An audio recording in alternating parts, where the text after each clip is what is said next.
Hey everybody, welcome back to Ogre Speed Shop. As you can see, I'm filming from inside the house, kind of doing a post-video intro. So this is a video continuation on the Ridetech installation that I started a couple videos ago.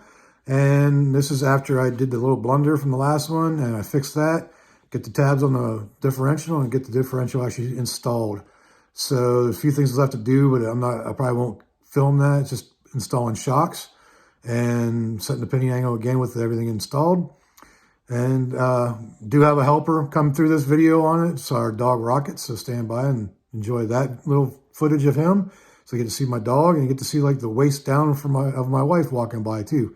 So you get to see some of the rest of the family here. So enjoy the video, and let me know what you think of. This continuation of the Ridetech install.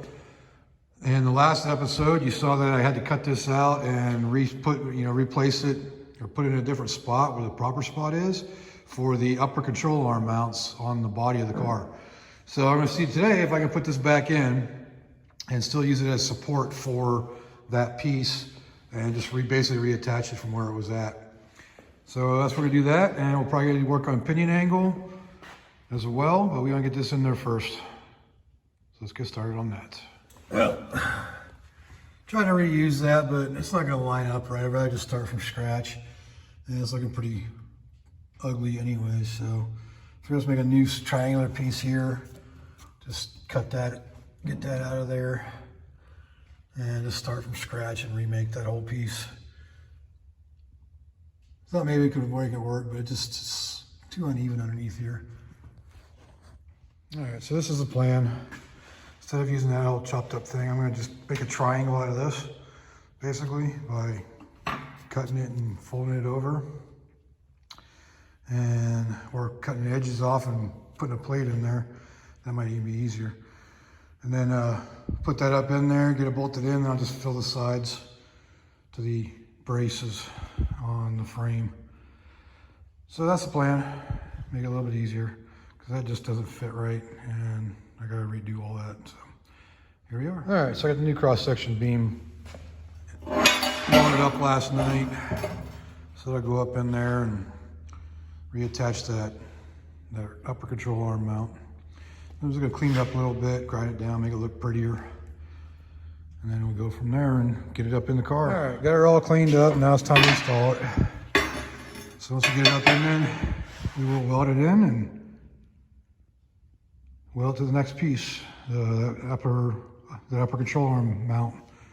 So let's get it in there. All right, well, got this piece welded together now. And it kind of looks like crap because my welder is just not being nice. I don't know if it's the gas, but it froze the lines. The wire keeps sticking. And I just replaced the wire yesterday, just replaced the gas today. So it's like, what the heck is going on? But it's on there, it's welded solid, so it's going in the car just like it is. And I just gotta get my assistant, my lovely wife, Robin, out here to help me get this thing bolted into place so I can weld the ends, because these will be welding to the frame that I built, and that'll be bolting in to the new location that I discovered on my last video. So that's where we're at. All right, so it's all up in there now. All I gotta do is weld the ends and paint it, and we'll be good to go. So we get the support back now for those for the upper control arms back here. All right, so we're gonna get those welded in, get her painted, and then maybe we'll get into doing the pinion angle. All right, so I didn't film the actual setup of these, but I got the upper control arm brackets welded to the Diff now, and I got them primered with self-etching primers because it was bare metal. So I didn't think about it to set it up to show you how we did the setup, but this is the template or the jig that you use. And basically you bolt it in there, and it allows you to line it up. And so it'll be up inside, and that gives you your length and where to pretty much weld those tabs in. So that part's done. I'm just gonna paint it, and then I can put it back in, and it can be in there permanently after that. And probably redo the brake lines because I had to remove the brake holders, the little tabs that go right that hold these in. They turned out to be underneath here, so I had to remove those, and I had to drill a hole for the vent tube as well, because these ones lined up on this side.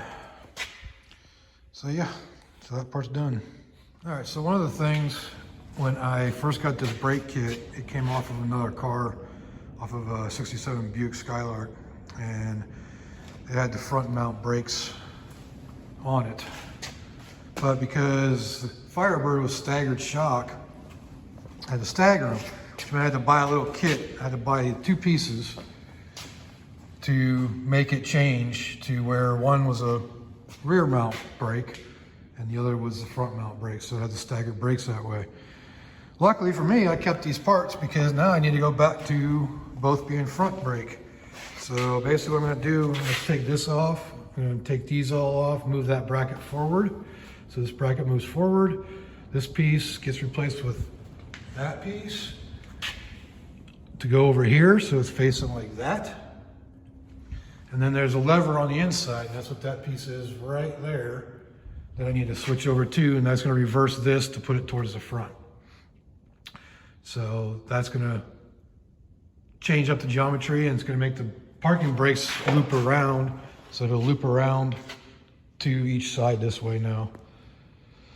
So yeah, so that's what I gotta do with that. So that's I'm gonna do that before I put it back in, because it's easier to do it off the car than it is in the car, since it's outside. So that's what I'm gonna do now. Just to add a little bit to that, these Wilwood brake calipers, they have 2 different bleeders, so you can set them up either way. So it'll reverse fine without any problem. Just gotta move the bracket and everything over. So yeah, it's pretty easy, pretty simple. Hopefully I can do it without removing the axle. I don't think I should have to remove the axle, but you never know. We'll see.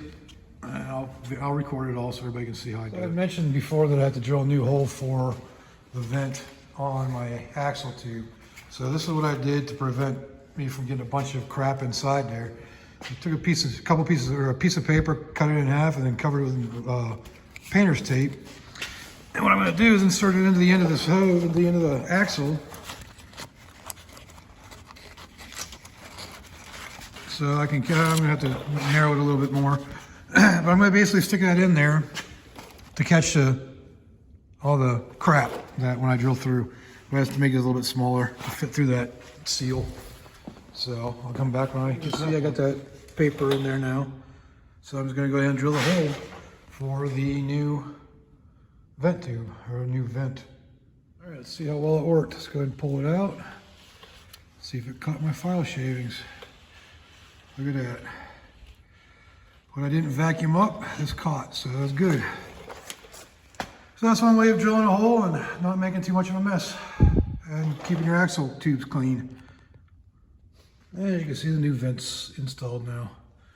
And that was all that went through, because I was also vacuuming at the same time, but I took a magnet and went down through the tube as well and caught nothing, so good to go. The result of flipping those brackets is you have front facing brake calipers now on both sides. So instead of having one in the back, one in the front, the stagger style, they're both in the front now. And they won't interfere with my shocks, which will be coming up from here now.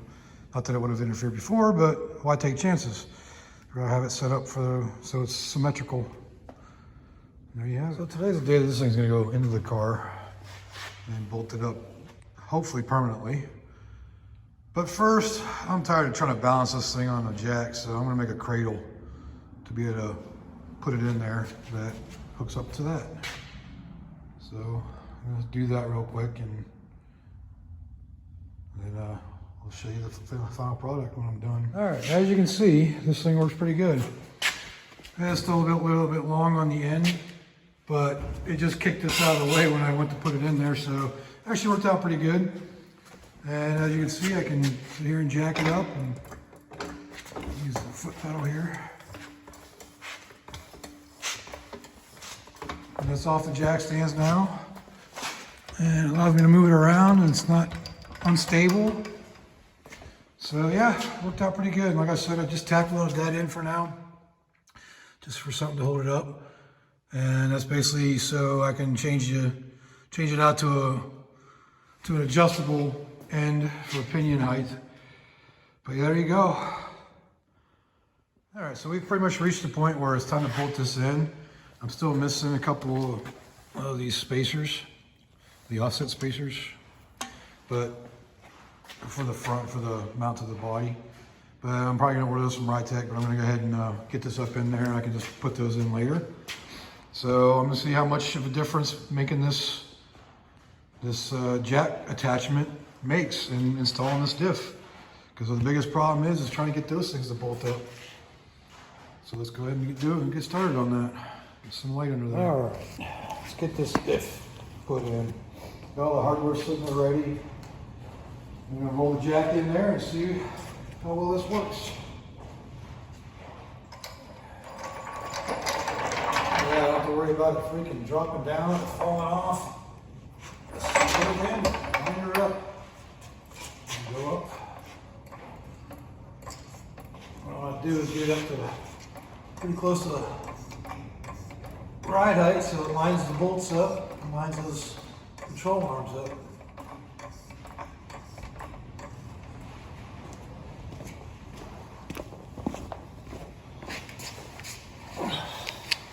So basically I'm going to attach these to here and I'm about an inch off. So I'll just move it over a little bit.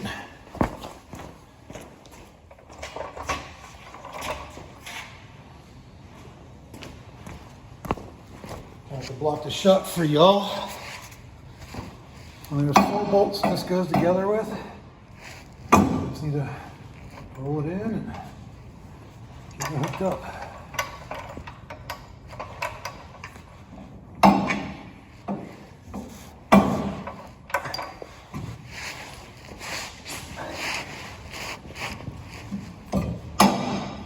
Go. So let's line it up side to side. Get this up in here. All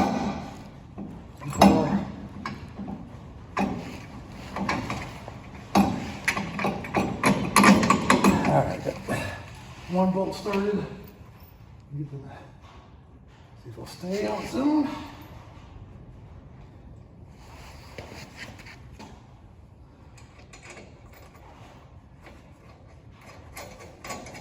All right, so I got one side started.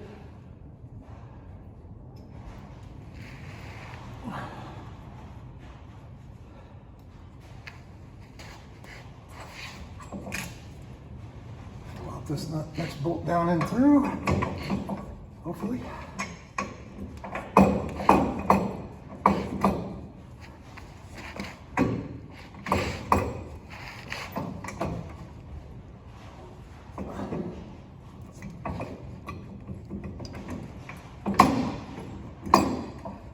Back ones in first. Where they went. There we are.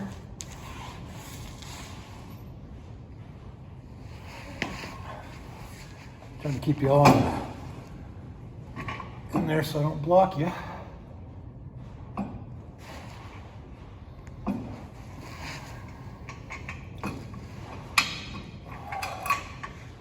It's just twisted just a little bit there. I got that back one in. All the rest of these should go in pretty easily now. I've got one front and one back.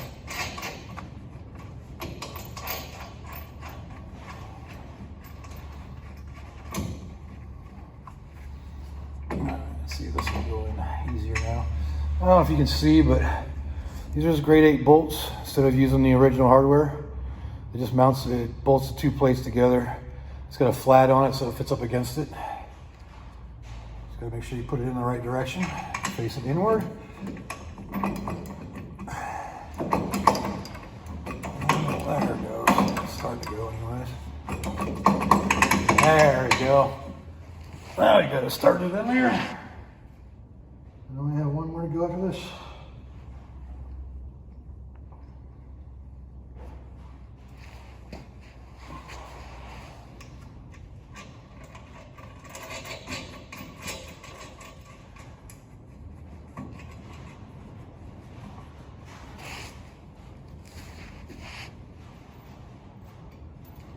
And now I'm missing one. Must be waiting on somewhere. There it is.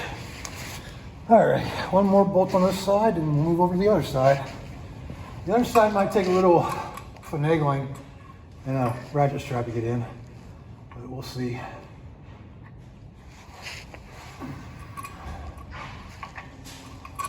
So, got one more bolt here, and then I can move over to the other side. Sounds like I just got a visitor. Probably a couple. Careful, the phone's right there. That's my wife. She just came in to watch to see what I'm doing, so she can laugh at me as I'm talking to the camera. You're showing your belly. Am I showing? They can't see that. Yes, I don't think they can. Showing some skin. I don't think they can see that, but you never know. All right, so that's one side all bolted in. And let me show you that. Try to shut you off in the process. All right. So as you can see, I got 1, 2, 3 full bolts in there. I'll tighten them down once I get the other side in. The other side, sometimes I gotta crank over with a ratchet strap to get it to line up. So we'll get to that in a minute. Move over to the passenger side here. I'm gonna show you what I'm talking about as far as it doesn't really line up until I tweak it over. See, it's about a ½ inch off from lining up.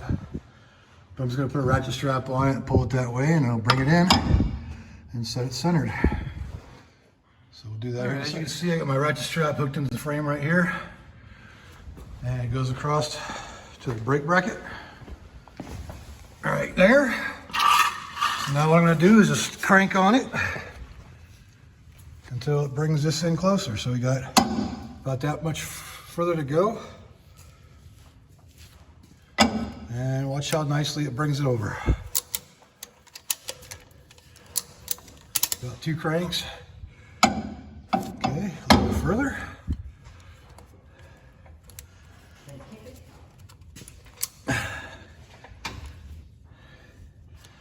See if that does it. That is real close. I think we'll go one more click and it should be good. So, click. Did that screw it up? That should do it. Maybe one more. Hate that it locked on there like that, but there we go. That's that one click I was looking for. All right, so now it lines up almost perfectly. So you can get those in there now.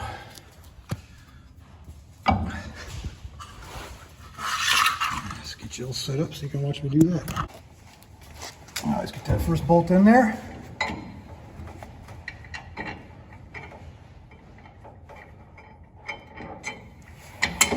Bam, just like that, lined up.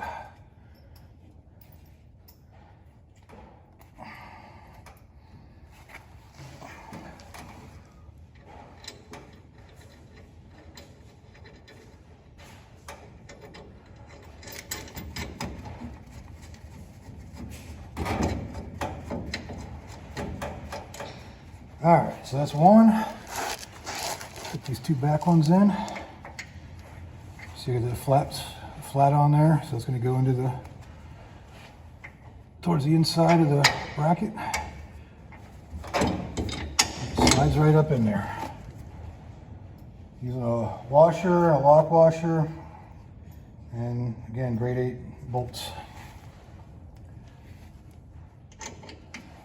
Hope you guys can see this because I can't. Right there. All right, so now I got a front and a back bolt in. The other 2 should go in real easily. Let's get them in there.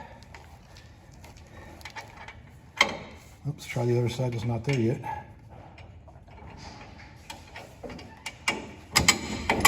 Bam.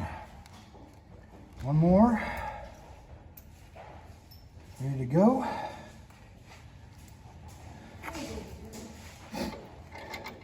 Y'all hear my wife over there talking to dogs? Both our puppies out here. Well, not so much puppies anymore, but. Did I forget a washer somewhere? I don't have an extra one. I got an extra washer. I don't know. Washer, they're all there, so. I'd rather have too many than not enough, I guess.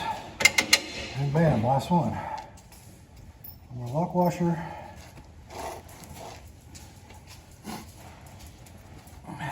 Oh, baby. Come here, Rock.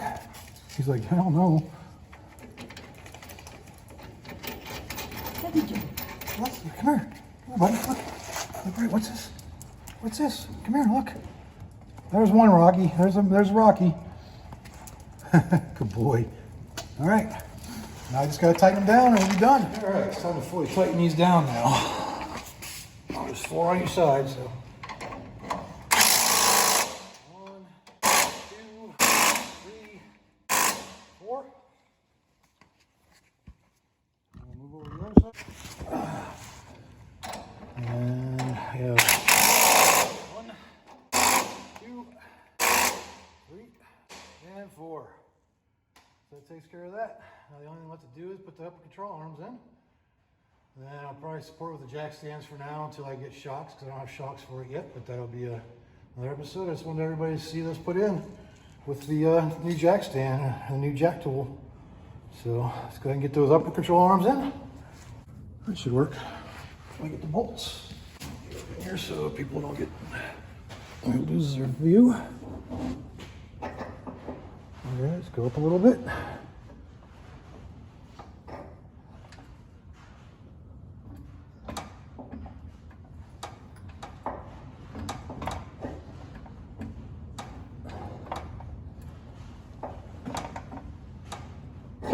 This is why we need to make it adjustable. Just extend it out for now.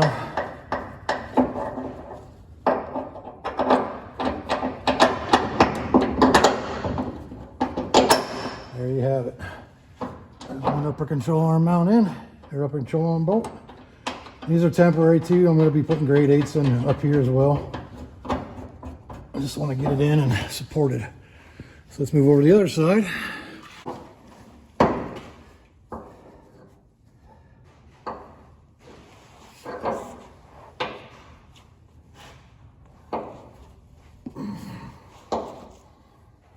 Outside in.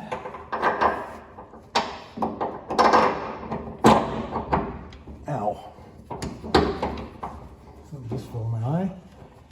Not pleasant. This is being difficult. There we go. Alright. Like I said before, I still need to get some misalignment spacers for the body side of these. And again, wear your freaking eye protection, because that sucks when you get stuff in your eyes.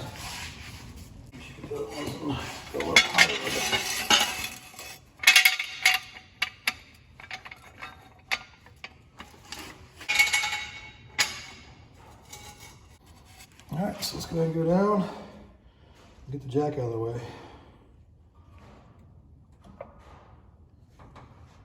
Alright, now you can see I've got an almost fully installed 4-link on here now. So those are all bolted in. That leg is very bending. Try it like that. Ouch. So those are bolted up. Those are in now. Yes, I have it sitting on a jack stand, but like I said, it's because I don't have shocks yet. And it's a little lower than ride height is, but that's what we're looking at. So I think I'm gonna finish this video off with that until I get shocks. Let's take another quick look at a nice little jack adapter that I use. So this could have gone down a little bit because I had to adjust the pinions, but I gotta adjust the pinion no matter what once I get everything bolted in anyways. So that'll do it for the Ridetech installation until I get shocks. So, yep. That's about it. All right, so this concludes this episode on installing the Ridetech suspension. And that's pretty much the rest of it. The only thing that's left is the shocks, and it's just mounted. There's welding a couple tabs on that bar up there. So I just wanted to show you all what it takes to put that in there. And I hope you enjoyed it. If you did enjoy the video, go ahead and leave a like down there. Subscribe if you haven't subscribed yet, because there's going to be more videos like this. I am going to start doing some kind of revivals at some point. But right now, this is what I got, and this is what I'm going to be doing. So I'll work on the Firebird. So stay tuned for this, and you'll be seeing some more videos on putting the quarter panels on. And I think that's pretty much it for now. So thanks for watching again. Appreciate you. Like I said, leave a like, subscribe, leave me a comment. Let me know what to do better. All right. Till next time. See you later.